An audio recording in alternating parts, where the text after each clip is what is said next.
Hello guys and gals, and welcome to another episode of Skills and Abilities. Today we're going to be looking at a barbarian skill, or rather skills, known as combat masteries.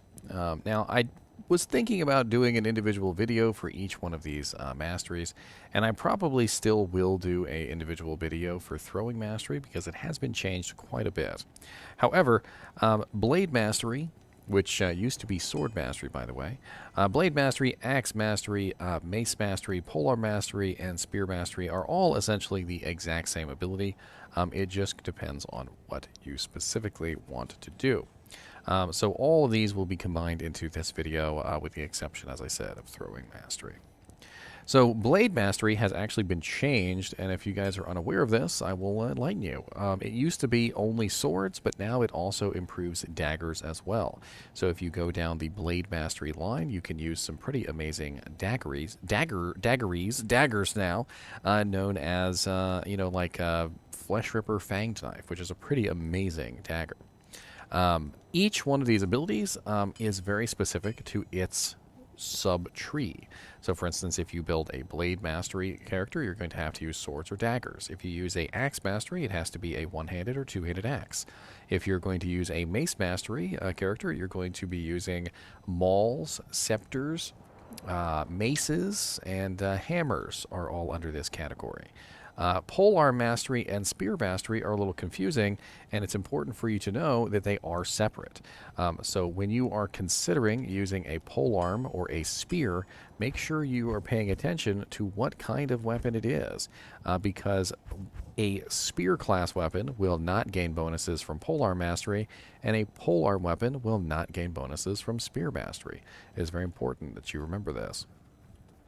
Now, when you beef up a mastery to its maximum level, you get a lot of very nice things. You get a bonus to attack rating of 216%. You get a damage increase of very nice proportions, 138% increase to damage, and you also get 30% critical strike.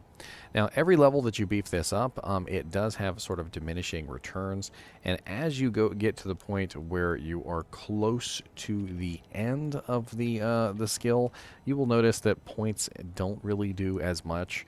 However, if you are going to be a sword barbarian, or if you are going to be a mace barbarian, this kind of thing is actually extremely useful for your character just in general, because you really want to have max of that particular mastery if you're going to be that particular class of hero. And it is kind of silly to use off mastery items because you're going to lose out on those really nice effects. So let's look at a really high level of mastery. So let's say you had a very nice plus to skills and you were rocking level 40 sword mastery, or blade mastery as we call it now. You would have 340% to your attack rating, 223% to your damage, and 33% chance of critical strike. You notice that the critical strike didn't really go up that much for what is essentially almost close to 20 levels. And that is because it does have some severe diminishing returns once you get to a high point in its ability. So once you're at around 30% critical strike, it generally doesn't level up very well after that point. It goes up by 1% every couple levels, and even at level 60, it's only at 35% critical strike. It is important to note that critical strike is a chance to deal double damage, and I actually just did a video on critical strike for the Amazon, and it is very similar ability. And one of the questions that I got was if I was using, say, the Peace Armor, which grants critical strike, would the critical strike stack with the Barbarians? And the answer is no and yes. So it does not stack on top, but it does stack in the same way that Deadly Strike stacks. So for instance, if say I was a barbarian who had 50% Deadly Strike, and I also had a Peace Armor on, which gave me the Peace skill, which also gave me, say, another 50% critical strike, and then I had 30% critical strike from my Mastery, I would be looking at 30%, 50%, 50%. Each one of those would function independently of each other, and they would all roll. So the 30% critical strike would roll, the 50% critical strike from the piece armor would roll, and the deadly strike 50% would also roll. I would have an increased probability of having a double damage, but I would not get like ×4 or ×6 damage or anything like that. It would just increase the probability that my damage would be doubled. It's also important to note that the attack rating from this, although it is a very nice bonus, it is a percentage-based bonus. And percentage-based bonuses are very poor if you don't actually have the attack rating raw numbers to take advantage of it. And to show you what I mean, let's take a look at the attack rating right here, which is 1,345. If I take off my Ravenfrost ring, you'll notice that it just simply gives me 250. Also, a little bit of the dexterity bonus as well is giving me some attack rating. So I'm not going up that much. I'm basically just going up the 250 plus the 20 dex. However, if I put on a weapon that is corresponding to the class that I have, so for instance, the Mace Mastery, let's just go ahead and put on Heaven's Light. Heaven's Light has a no attack rating bonus that I can see. Yes, okay, good. So Heaven's Light counts as a Mace Mastery item, and you'll notice that my attack rating goes up very, very nicely when I put this on, specifically because I'm now getting the Mace Mastery bonus. So you're only going to get that nice attack rating bonus while you are using a Mace class item. And you notice my 4,250 attack rating is 3,144 when I take it off.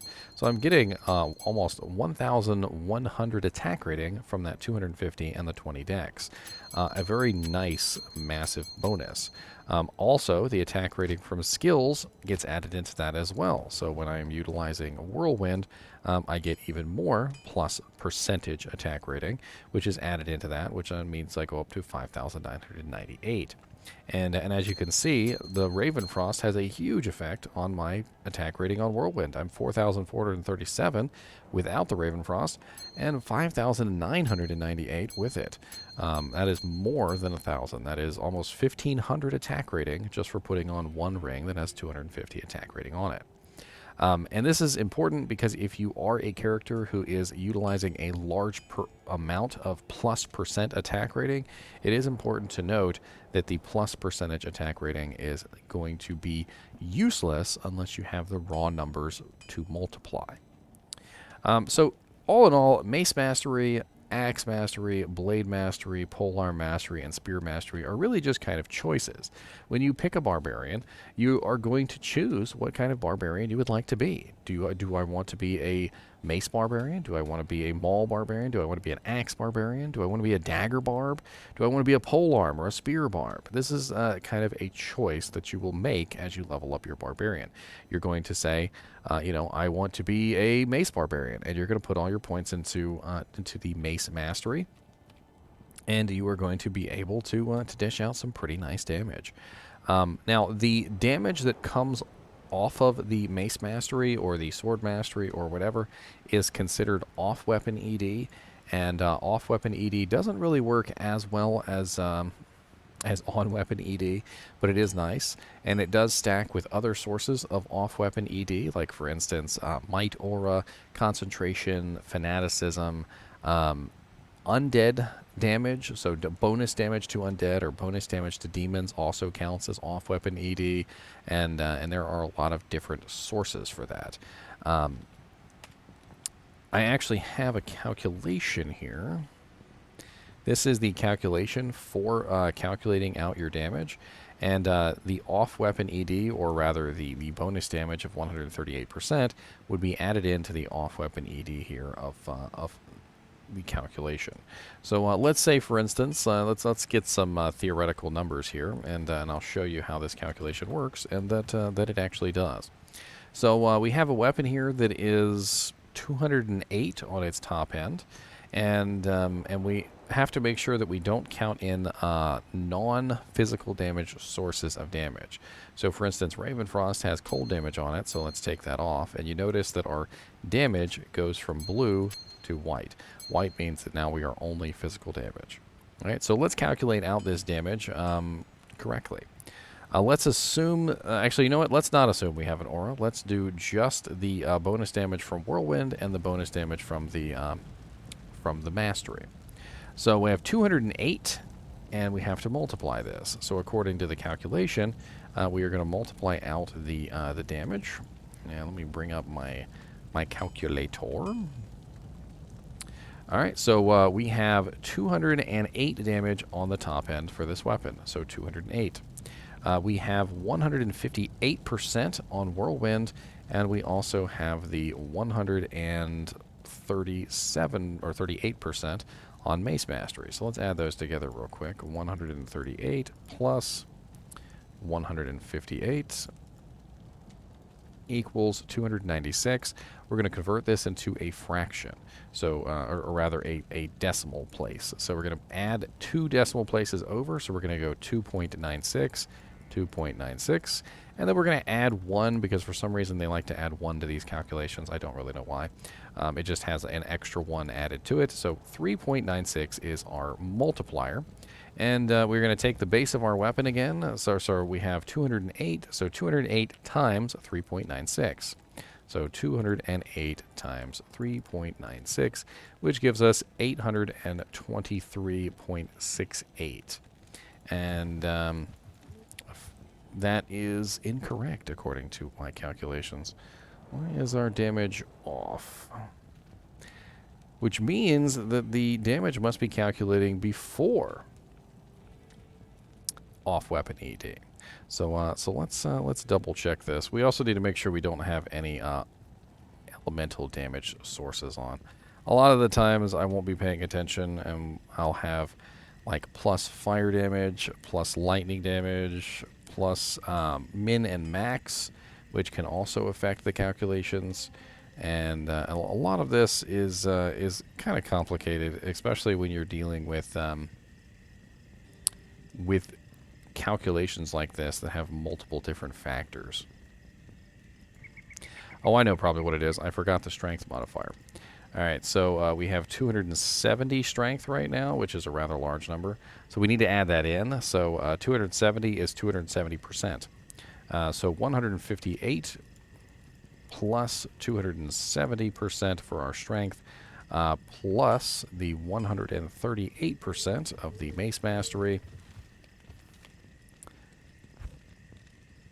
138%, 138. So we got 566, so 6.66. Wow, we certainly managed to get an interesting number there. 6.66. And then we're going to multiply that by 208. So 208, not the square root. God bless it. 208 times 6.66 is 1,385. 1,385. So there we go. So we have our damage calculated out. So if you guys are ever interested in trying to figure out So anyway, as always, I hope that I have given you a little bit of an insight into the way that this particular ability works, whether or not you would like to max yours out, and you know, choose your specific mastery for your specific weapon. As always, thanks for watching, and keep watching.